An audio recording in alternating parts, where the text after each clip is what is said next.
Hello and namaste, Subha Prabhat. I'm currently 36 weeks pregnant and today I'm excited to share with you how I'm preparing my body for a normal delivery through safe workout practices during my third trimester. Okay, it is important to note that before attempting any of the yoga asanas I'll be demonstrating, please consult with your doctor to ensure that your body is ready for physical activity during pregnancy. With that being said, let's begin our Ajako Bihani yoga practice together.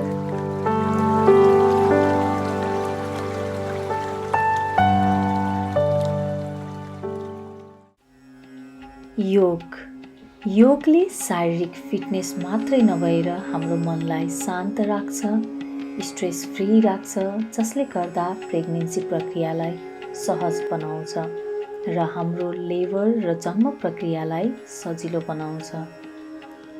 योग अभ्यासहरूले हाम्रो शरीरलाई पूर्ण रूपमा तयार पार्छ।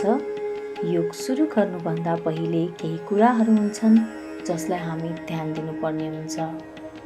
सबैभन्दा पहिले हामी आफ्नो शरीरलाई पुरै हाइड्रेट गर्नुपर्छ र योग गर्दा शरीरमा गाह्रोपन, थकान, असजिलो, दुखाइ भएमा आफ्नो शरीरलाई आराम दिनुपर्छ।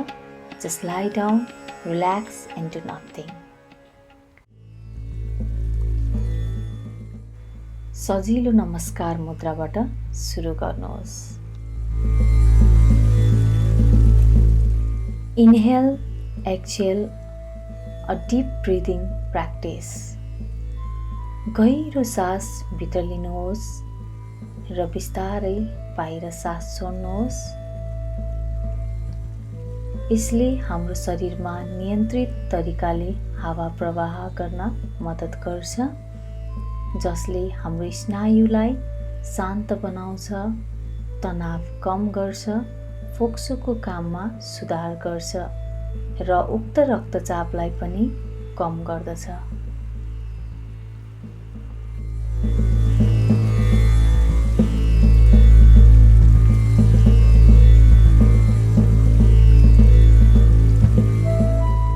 Butterfly exercise.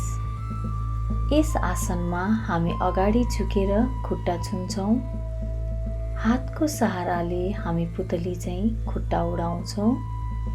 यसले हाम्रो लोअर ब्याकको मांसपेशीमा भएको तनाव र स्ट्रेसलाई कम गर्न मद्दत गर्छ। यसले हाम्रो हिप्स र भित्री जङ्घाहरूमा लचिलोपन र आराम दिन्छ। यो व्यायामले पेल्भिक फ्लोर मांसपेशीहरूमा रक्त सञ्चार सुधार गर्न र यसलाई बलियो बनाउन मद्दत गर्छ।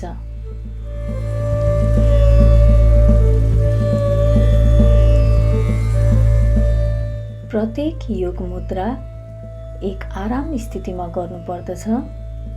दुवै खुट्टालाई एउटै पोजिसनमा राखेर बेन्ड गर्नुहोस्। हत्केलालाई जमिनमा हिपभन्दा पछाडि टेक्नुहोस्।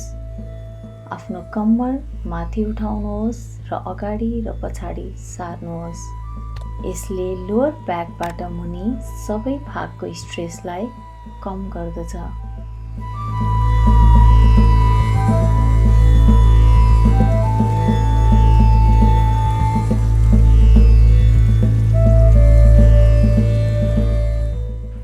तपाईं अप डाउन स्थितिमा व्यायाम गरेर तपाईको तल्लो लोअर ब्याकमा तनाव कम गर्न सक्नुहुन्छ।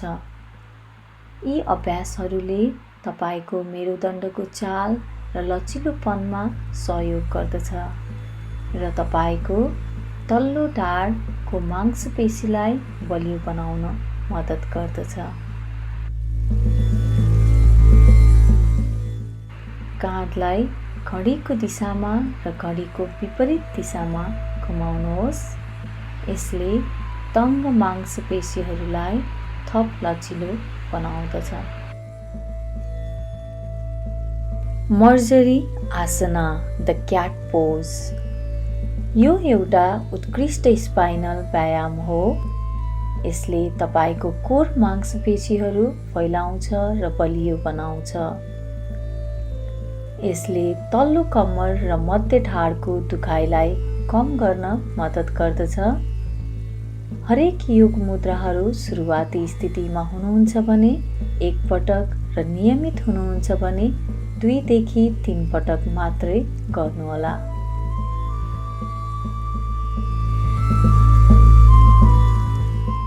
Balancing body exercise. यो आसनले तपाईको सम्पूर्ण शरीरलाई सन्तुलनमा राख्न मद्दत गर्दछ। यसले तल्लो कम्मरको दुखाइमा राहत प्रदान गर्दछ।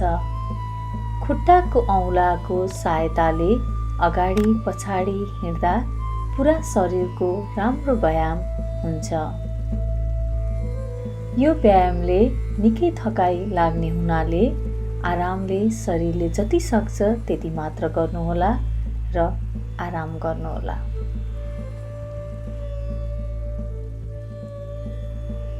अनुलोम विलोम कन्ट्रोल ब्रिदिङ।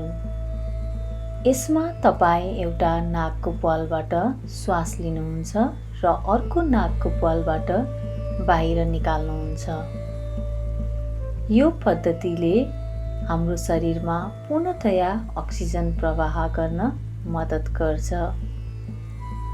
यसले तनाव, डिप्रेसन, माइग्रेन र चिन्ता जस्ता खतरनाक रोगहरूबाट छुटकारा पाउन मद्दत गर्दछ। यो सास फेर्ने पद्धतिले हाम्रो श्वास प्रश्वास र हृदयको स्वास्थ्यमा सुधार गर्दछ।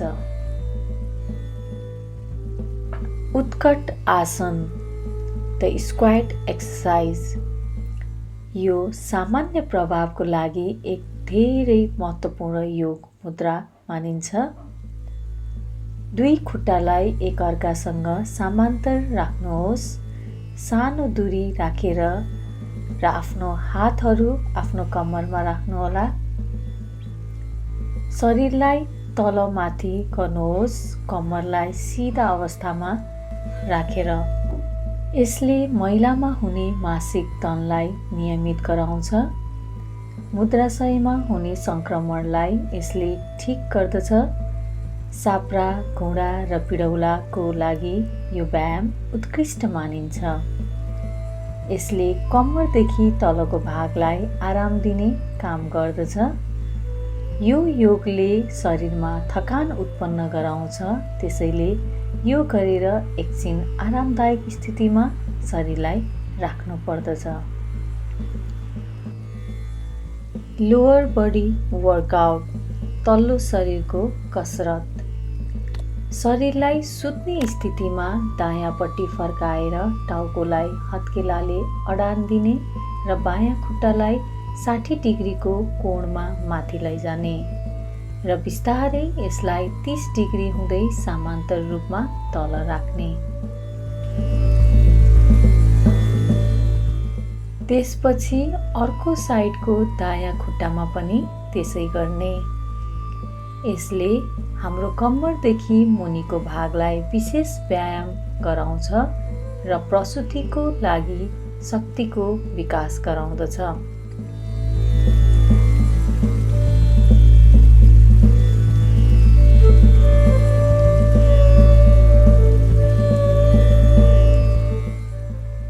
गर्भावस्थाको तेस्रो त्रैमासिकमा यदि हामीले हाम्रो शरीरलाई सामान्य प्रसवको लागि तयार गर्छौँ भने हामीले कम्मरका मांसपेशीहरूलाई बलियो बनाउनमा ध्यान दिन आवश्यक छ।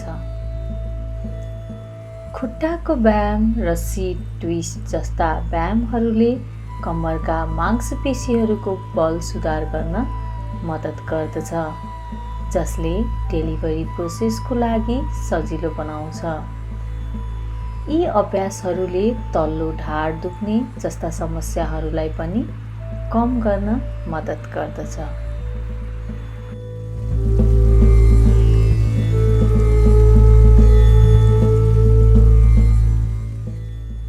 Weight lifting exercise. यहाँ मैले 2.5 केजी तौल लिएकी छु। तपाईले पनि सुरुवाती अवस्थामा हल्का तौलबाट सुरु गर्नुहोला। तपाईको शरीरलाई अनुकूल हुने गरी पछि बिस्तारै यसलाई बढाउँदै लैजान सक्नुहुन्छ। नेपालमा वेट लिफ्टिङले गर्भपतन गराउन सक्छ भन्ने भ्रम रहेको छ, तर विदेशमा यसलाई सामान्य अभ्यासको रूपमा लिएको पाइन्छ। मैले मेरो प्रारम्भिक गर्भावस्थामा पनि भारी तौल स्वीकार गरिन, तर केही गहिरो अनुसन्धान गरेपछि मैले वेट लिफ्टिङले हाम्रो हड्डी, मांसपेशी र जोर्नीहरूलाई बलियो बनाउन मद्दत गर्दछ भन्ने पाएँ। यसले गर्भावस्थाको समयमा हुने शारीरिक दुखाइ र मांसपेशी दुखाइलाई पनि कम गर्न मद्दत गर्दछ र प्रसवलाई सजिलो बनाउँछ। त्यसैले मैले मेरो नियमित व्यायाम दिनचर्यामा भारी तौल व्यायामलाई समावेश गरेकी छु। यद्यपि यदि तपाईँ नियमित रूपमा योग अभ्यास गरिरहनु भएको छैन र तपाईँको शरीर कमजोर छ भने वेट लिफ्टिङ एक्सर्साइज सुरु गर्नु अघि तपाईँको डाक्टरसँग परामर्श गर्न सल्लाह दिन्छु। यो व्यायाम मैले गर्दा कुनै नकारात्मक प्रभाव बिना फाइदाहरू अनुभव गरेकी छु। त्यसैले मैले यसलाई आफ्नो रेगुलर प्रेग्नेन्सी एक्सर्साइजमा समावेश गरेकी छु। Okay, that's all for today's morning yoga. Namaste. I hope you liked my pregnancy yoga practices. Best of luck to all the new moms to be. Happy pregnancy.